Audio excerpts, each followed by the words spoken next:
महाभारत का युद्ध खत्म हुआ तो दुर्योधन ने भगवान श्री कृष्ण को 3 उंगलियां दिखाई। इन 3 उंगलियों को दिखाने के पीछे आखिर क्या रहस्य था और क्यों दुर्योधन ने भगवान श्री कृष्ण को इन उंगलियों का इशारा किया। आज की हमारी वीडियो किसी खास टॉपिक पर है, तो हमारी वीडियो को पूरा जरूर सुने, पूरा जरूर देखें। तब द्वारिकाधीश ने आंखें खोली।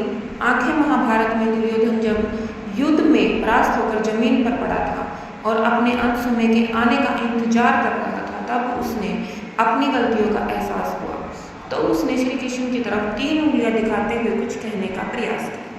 फिर श्री कृष्ण उसके करीब गए और उससे पूछा कि क्या कहना चाहते हो। यही नहीं, श्री कृष्ण ने उसकी आंखों में पड़ी गफलत की धूल भी साफ की। ऐसे में आइए जानते हैं कि दोनों के बीच क्या बात हुई और यह प्रसंग इतना रोचक क्यों है। महाभारत का युद्ध अपने अंतिम दौर में था। दुर्योधन का घमंड खत्म हो चुका था, चूर हो चुका था। यही वही दुर्योधन था जिसे अपनी सेना और साहस पर बड़ा अभिमान था। सबके लाख समझाने के बाद भी वह पांडवों को 5 गांव देने के लिए भी तैयार नहीं हुआ था और न ही वह कोई शांति का रास्ता अपनाना चाहता था। अब वह जमीन पर पड़ा था। महाबली भीम की गदा के वार ने उसे बुरी तरह से घायल कर दिया था और वह अपनी अंतिम सांसें गिन रहा था। तभी वह भगवान श्री कृष्ण की ओर देखकर बार बार उंगली दिखाने लगा।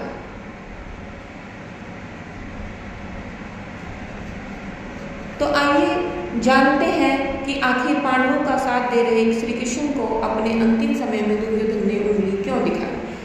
महाभारत के दौरान दुर्योधन और भीम के बीच एक भयंकर युद्ध हुआ। जब दुर्योधन भीम के गदा के प्रहार से लहूलुहान हो गया, दुर्योधन को अपनी मृत्यु निकट दिखाई दे रही थी, तब उसने श्री कृष्ण की ओर देखते हुए 3 उंगलियां उठाई और कुछ कहने की कोशिश की। श्री कृष्ण ने जब दुर्योधन को देखा तो उसके करीब गए और जानना चाहा कि वह क्या कहना चाहता है। तब दुर्योधन ने अंतिम समय में अपनी गलतियों पर बात की। तो क्या थी दुर्योधन की पहली गलती। दुर्योधन ने श्री कृष्ण से कहा कि उसने महाभारत के दौरान 3 गलतियां की।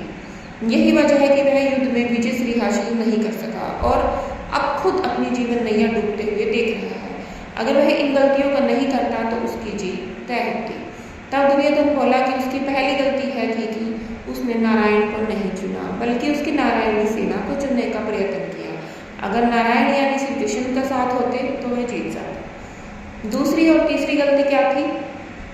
दुर्योधन कहता है कि मेरी दूसरी गलती थी कि मैंने अपनी माँ गांधारी के कई बार कहने के बाद भी उनके सामने वह निर्वस्त्र नहीं गया, बल्कि लंगोट पहनकर गया। अगर मैं लंगोट पहनकर नहीं जाता तो किसी भी योद्धा के प्रहार का पूरे शरीर पर कोई असर नहीं होता और कोई भी मुझे हरा नहीं पाता।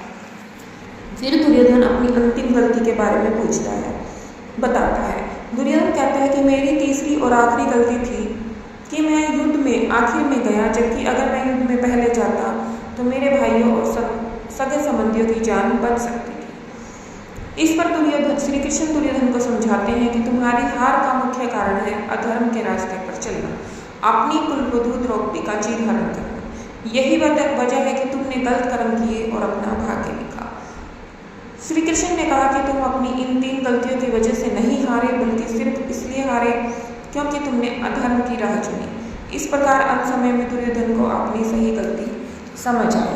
लेकिन क्या यदि आपको भी यही लगता है कि भगवान श्री कृष्ण का अर्जुन को कहना कि वह अधर्म के रास्ते पर चला तो इस वजह से उसकी हार हुई, या फिर दुर्योधन ने जो अपनी ये 3 गलतियां बताई कि अपनी माँ के सामने निर्वस्त्र ना जाना, युद्ध में पहले ना जाना और नारायण को ना चुनना, क्या अगर वो तीनों में से एक भी काम करता तो क्या वह युद्ध में जीत जाता। आपके विचार हमें अवश्य